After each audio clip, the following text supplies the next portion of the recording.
வணக்கம் குழந்தைகளே, welcome to KL biology NEET.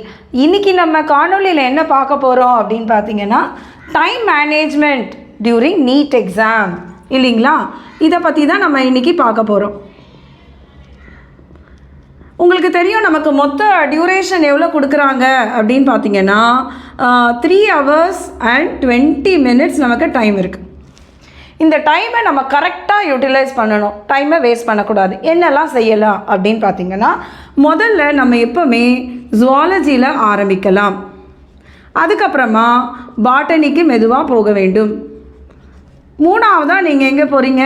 கெமிஸ்ட்ரிக்கு போகிறீங்க. அண்ட் நாலாவதாக தான் நீங்கள் எங்கே போகிறீங்க? ஃபிசிக்ஸுக்கு போகிறீங்க. ஸோ இப்போ உங்களுக்கு கொடுத்துருக்க 3 மணி 20 நிமிஷத்தை நம்ம எப்படி யூட்டிலைஸ் பண்ணுறது அப்படின்னு பார்க்கலாமா? இப்போ இதில் ஜுவாலஜி அண்ட் பாட்டனிக்கு 25 நிமிஷம் எடுத்துக்கலாம் இல்லையா? இப்போ மொத்தமாக உங்ககிட்ட எவ்வளோ நேரம் போயிடுது? 50 நிமிடம் போயிடுச்சு. இப்போ இந்த கேள்வியை நீங்கள் அட்டென்ட் பண்ணும்போது பாட்னி அண்ட் ஜுவாலஜியில் ஒரு இம்பார்ட்டண்ட் டிப் என்ன அப்படின்னு பார்த்தீங்கன்னா, கேள்வியை படித்த உடனே ஆன்சர் தெரியும். On 14th day of menstrual cycle, ovulation. இப்போ கேள்வி படித்தோடனே ஆன்சர் தெரியுது இல்லையா? அப்போது அந்த மாதிரி கேள்விகளை நம்ம முதல்ல அட்டென்ட் பண்ணுறதை பழகிக்கணும். சரியா குழந்தைகளே? இப்போ சில கேள்விகள் நமக்கு நல்லா தெரிஞ்ச கேள்விகளாக இருக்கலாம். ஸோ அந்த மாதிரி கேள்விகளை அட்டென்ட் பண்ணுறீங்க. இப்போ சில கேள்விகள் படிக்கும்போது படித்த மாதிரி இருக்கும், இல்லை இதுவா அதுவான ஆப்ஷன்ஸில் குழப்பம் இருக்கும். அந்த கேள்விகளை நீங்கள் மார்க் பண்ண வேண்டாம் இந்த முதல் ரவுண்டில். சரியா குழந்தைகளே? இப்போ நம்ம பாட்னி அண்ட் ஜுவாலஜி முடிக்கும் போது நம்மக்கிட்ட 50 நிமிஷம் காலி ஆகிடுது, நம்ம முடிச்சிருக்கோம். அப்பப்போ சைமல்டேனியஸாக நல்ல ஷுவராக 2 வாட்டி கேள்வியை படித்து கீவேர்டை நல்லா மனனம் பண்ணி ஆப்ஷன்ஸை ஷேட் பண்ணுறதை பழக்கமாக வச்சுக்கோங்க. கெமிஸ்ட்ரி எவ்வளோ நேரம் எடுத்துக்கிறீங்க அப்படின்னு பார்த்தீங்கன்னா, இதுக்கு ஒரு 50 minutes எடுத்துக்கிறீங்க. சரியா குழந்தைகளே? இப்போ ஃபிசிக்ஸுக்கு நம்ம 1 hour எடுத்துக்கிறோம். அப்போ நம்மக்கிட்ட மொத்தமாக எவ்வளோ நேரம் போயிடுது அப்படின்னு பார்த்தீங்கன்னா 2 hours and 40 minutes நம்ம ஸ்பெண்ட் பண்ணிட்டோம்.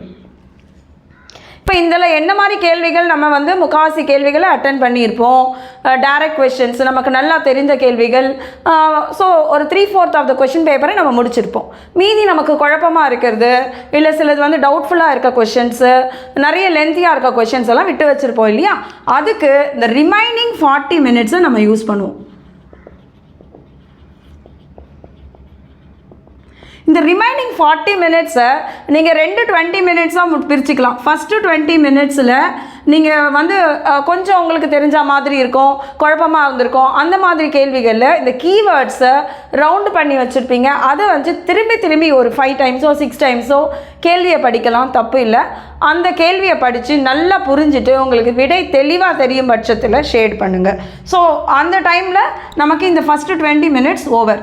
இப்போ இரண்டாவதாக இருக்கக்கூடிய 20 minutes இன்னுமே டவுட்ஃபுல்லாக இருந்திருக்கும். சில கொஷின்ஸ்லாம் நம்ம ஷேட் பண்ணியிருக்க மாட்டோம், இல்லை ஃபிசிக்ஸில் வரக்கூடிய ப்ராப்ளம்ஸில் ஏதாவது சரியான ஆன்சர் வராமல் இருந்திருக்கலாம். அதெல்லாம் திரும்பி நீங்கள் ஒர்க் அவுட் பண்ணி ரொம்ப தெளிவாக தெரிஞ்சதுன்னா அட்டென்ட் பண்ணுங்கள். அப்படி குழப்பமாக இருந்ததுன்னா நெகட்டிவ் அவாய்ட் பண்ணுறதுக்கு மிஸ் பண்ணலாம். ஸோ இப்படி நீங்கள் டைம் ஸ்லாட்டை யூஸ் பண்ணிங்கன்னா உங்களுக்கு ரொம்ப உபயோகமாக இருக்கும். அப்புறம் எல்லாத்தையும் கொஷனில் மார்க் பண்ணிவிட்டு கடைசி நேரத்தில் ஓஎம்ஆரில் ஷேடு பண்ணலாம் அப்படின்றத கொஞ்சம் அவாய்ட் பண்ணுறது நல்லது. ஏன்னா நம்ம பதட்டத்தில் டைம் ஆகிடுமோன்றதில் ஏக்கு பதிலாக பியை ஷேட் பண்ணுவோம், பிக்கு பதிலாக சி ஷேட் பண்ணுவோம், நம்பர்ஸை மாற்றி ஷேட் பண்ணுவோம். இதெல்லாம் நமக்கு தான் லாஸ் ஆகிடும். ஸோ ரொம்ப கேர்ஃபுல்லாக பண்ண வேண்டிய விஷயம் ஓஎம்ஆர் ஷேடிங். நீங்கள் நல்லா பண்ணுவீங்க குழந்தைகளே. All the best. தேங்க்யூ.